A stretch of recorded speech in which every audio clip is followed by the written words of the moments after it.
Hello boys, it is me, David Beck Ham and Cheese Sandwich. This is a boa sork, not a boazon, alright? So you boys are probably wondering, oh, where's boazon week? You said there's going to be a boazon week. I didn't, cunts, alright? I said boa week. There's a difference. So, this is going to be boa sork videos all week of specifically off-meta shit that I like doing, okay? So hopefully you're going to enjoy some of these. I've put a lot of work into these.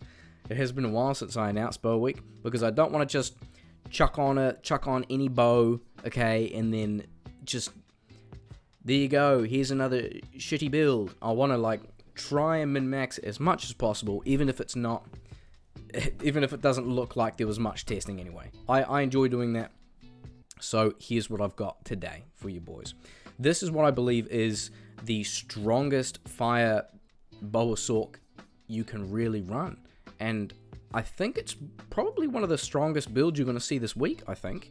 So let's go through stat, skills, gear, see how your mum's doing, and then we'll get into it. Hey? Sound good? So, level 99, building it offline in Hero Editor, okay? If you don't like that, then have a cry, I don't care. Strength, 156, because we have Monarch on Switch. Dexterity is 107, because we are using a great bow. Vitality is only 70 at 125, the rest is from charms.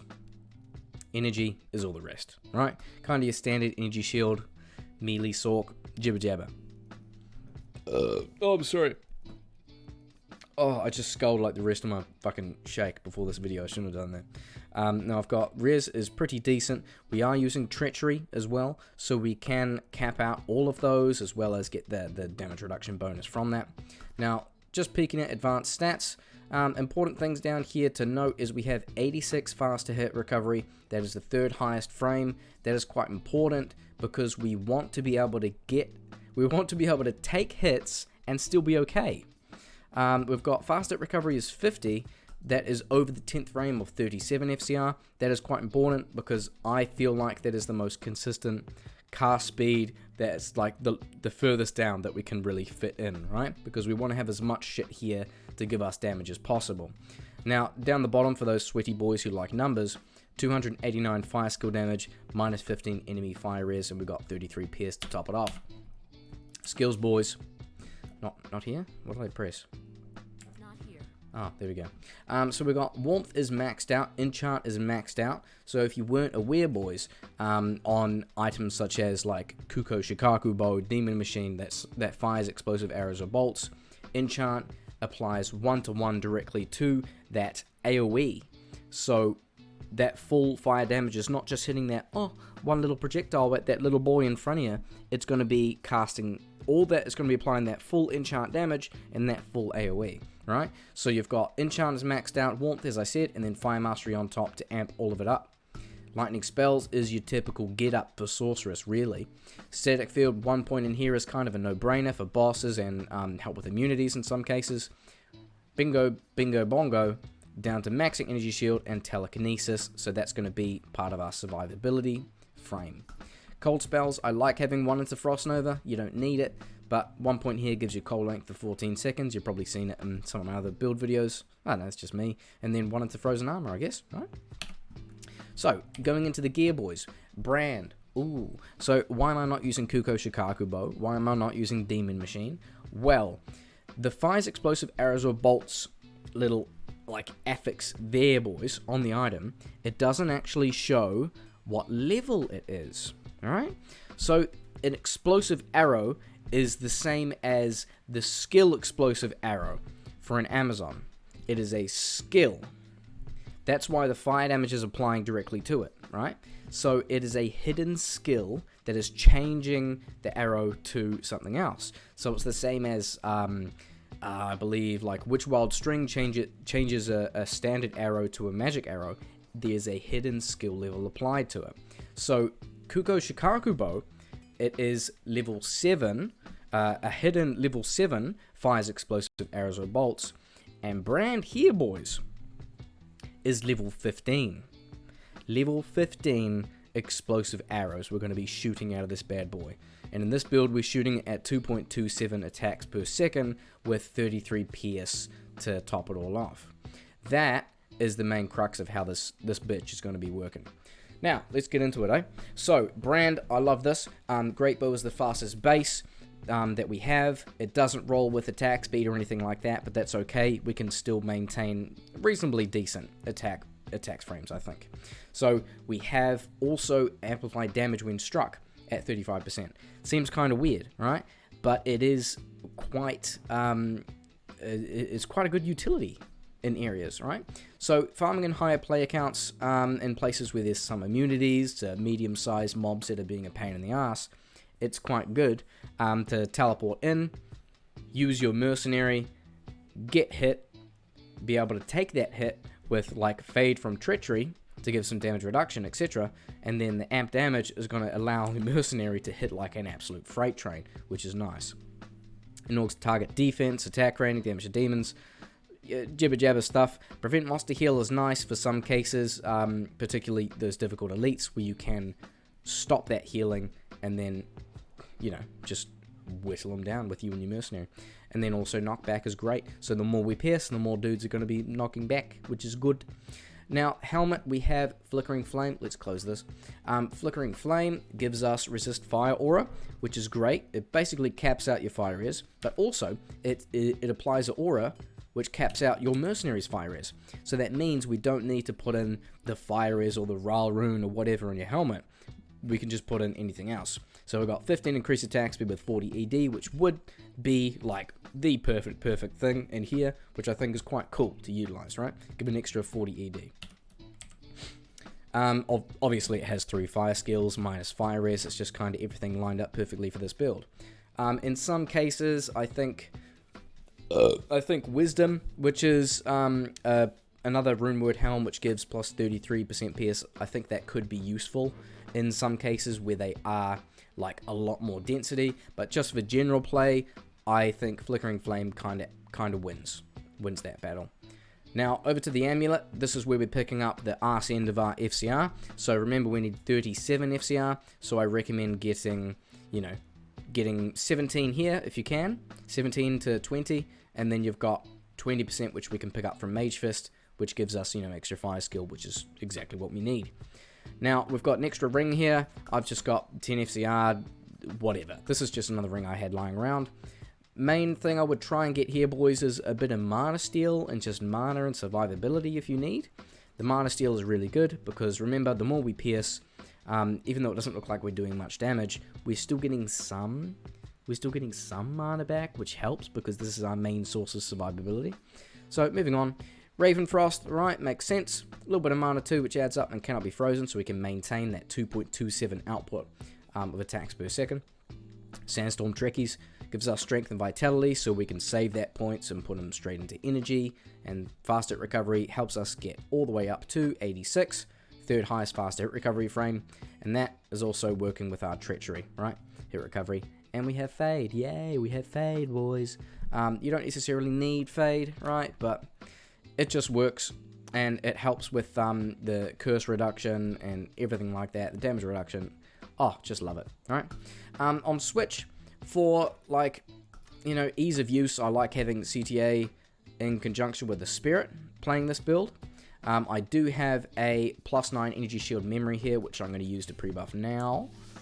Oh god, did I mean to do that? And then this one. And then this one. God, my keys have been mixed around because I back to PTR testing and then to online and offline. I gotta figure out what my hotkeys are again. But this is kind of what we're looking at. Let's enchant Mizan. Sounds like a brand of rice or something. Is that racist? Is that borderline? Anyways, 12k, 15k, not too shabby, boys, if I say so myself. Let's bump straight into some gameplay. Just to show you, we're sitting at P8. I tried doing a recording before, and it was at lower player count. I'm like, this is just boring. This is not worth it. So let's dive straight into Secret Car level, jump in a few other places, and show you how it works out. Hey, boys. Ooh-wee. Ooh, Grand Charm. I like that. Yeah.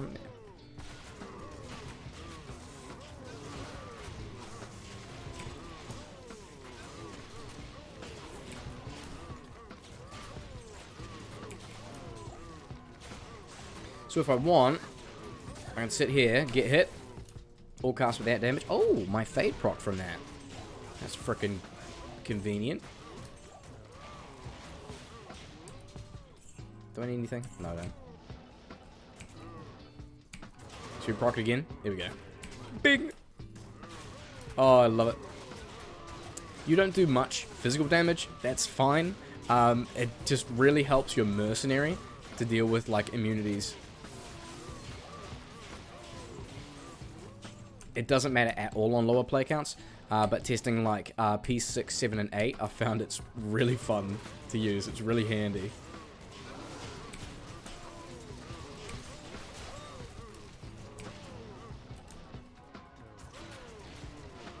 You can't even see your character when you proc the Firestorm. Blizzard, you need to fix this. I'm fucking invisible, mate. It's too IRL.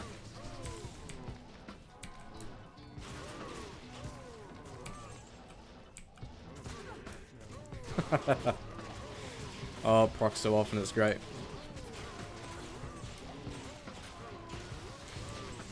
So, with the fade up, let's just show here, we've got damage reduction by 15%, and then all of these are at 75 and 80 at fire res.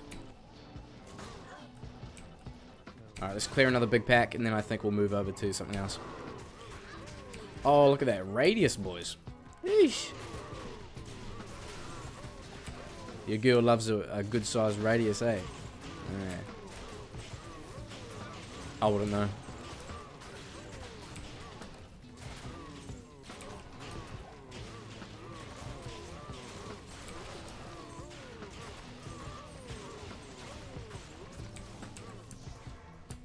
Here we go, boys. Oh, we. Should we buff up again? In shot? Alright. Alright, let's move over. What else we got? Obviously, since we're a fire build, Stony Tomb is going to be a good option. So, bear with me. Like 5 years for this to load into Act 2. You staying hydrated, boys? I hope so.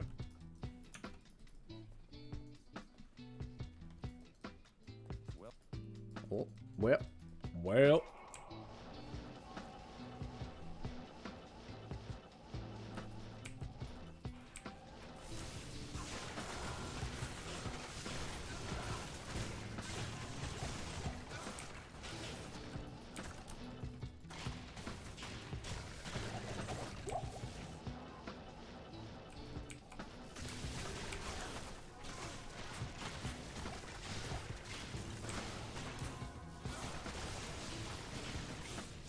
See here with this little bugger, can hopefully knock him back to the wall, and then when your arrow pierces through and explodes at the wall as well as him, you can double dip on the AoE, which is kind of cute. It's very case by case though, you know. If you happen to be farming in a place with, like, you know, close quarters, you know, keep that in mind. But usually, instead of like a wall behind a bugger, it's going to be another bugger behind a bugger. You feel me? More mobs, more AoE. Makes sense.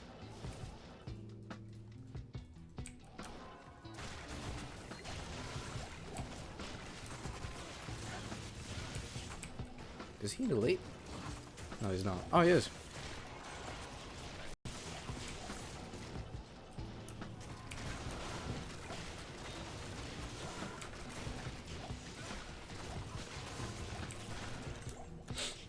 Not too bad, boys. Hey? Christ, what happened there? Oh, energy shield. That's right. Flipping over. I just melee him with my spike. Yucks. Let's go VB. Shout out to VB, eh? Any Aussies watching?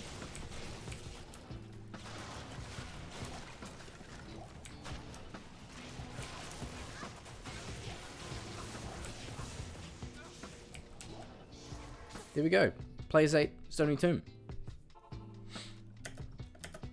Alright, let's keep it going for a bit, eh? Let's move on. It is an honor to serve you, huh? Huh? Spider Kevin. is a good one. I'm not going to do council because they're a bunch of fire immunes and just absolute garbage. Some places are just... Some builds are not going to clear everywhere brilliantly, okay? Doesn't matter if it's off meter or not. Take a fucking dicked out fire druid and still struggle to clear some places. Or clear other places, like, slowly. That's how it is. Oh, here we go. So, fire immune. Let's see how well we do. So, amp damage, and the mercenary just fucking wrecks him. That's what I love so much about this. It looks like you're doing nothing, but as soon as you're, like, isolated the immune mob with your mercenary, it's no problem. Where is he? Oh, he's over here.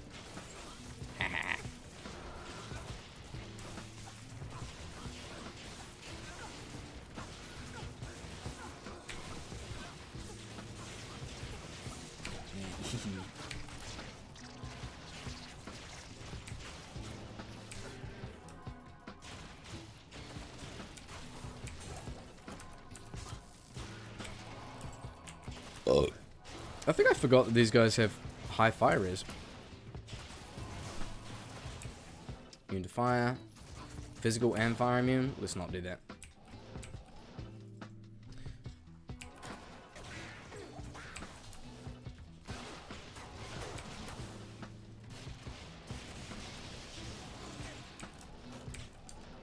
Any arrows drop here? No.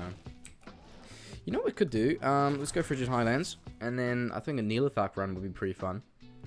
Because I was doing some of that when originally testing this build. It was quite cool.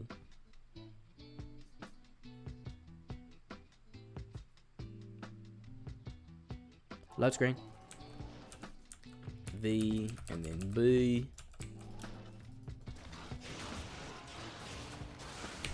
Teleport in to get the amp damage. Come on, hit me. Hit me. Ah, never mind.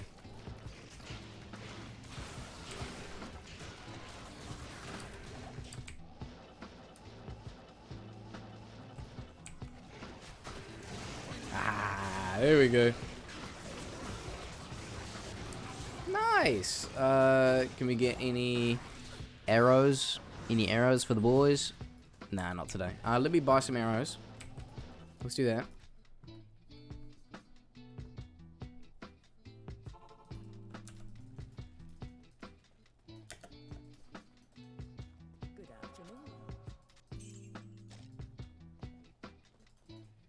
Sometimes I do that and she doesn't even have room to store the arrows, so I have to walk back to Larzik and then buy more.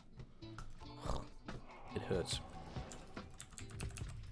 Alright, so our fade is down, and of course we get arrows right there.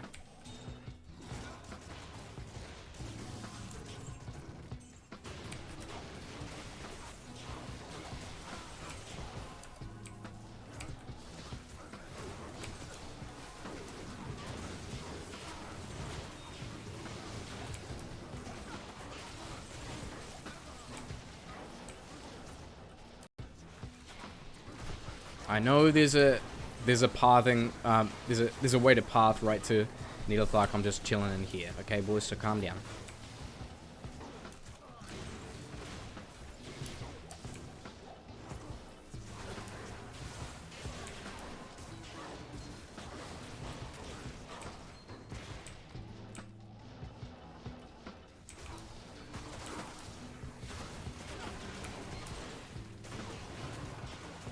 The amp damage is really big, I'm telling you.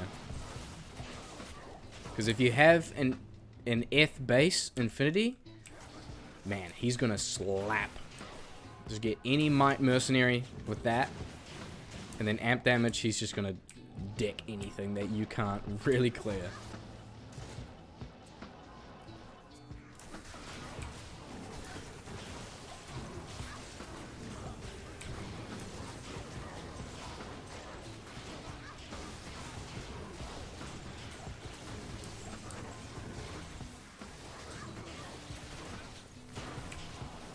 Pretty good, boys. Eh?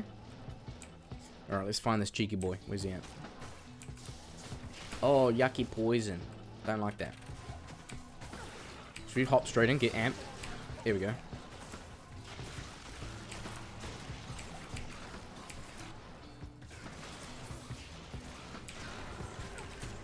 Make sure we're teleporting away so we don't get caught in corpse explosion.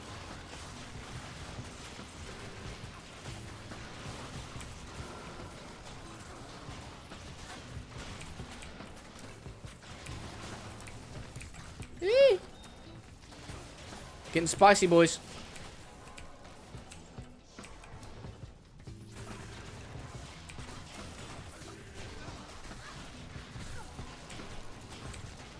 Aha.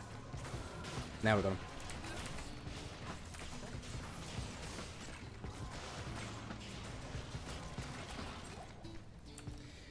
Here we go. Key of destruction. Doesn't matter because this is offline and I don't care. Thank you, boys, for watching. I hope you enjoys this one. I hope you enjoys. I hope you enjoys this one. So again, this was brand 16k players 8 viable Bulbasaur. So I'll see you in the next one. Hey, boys.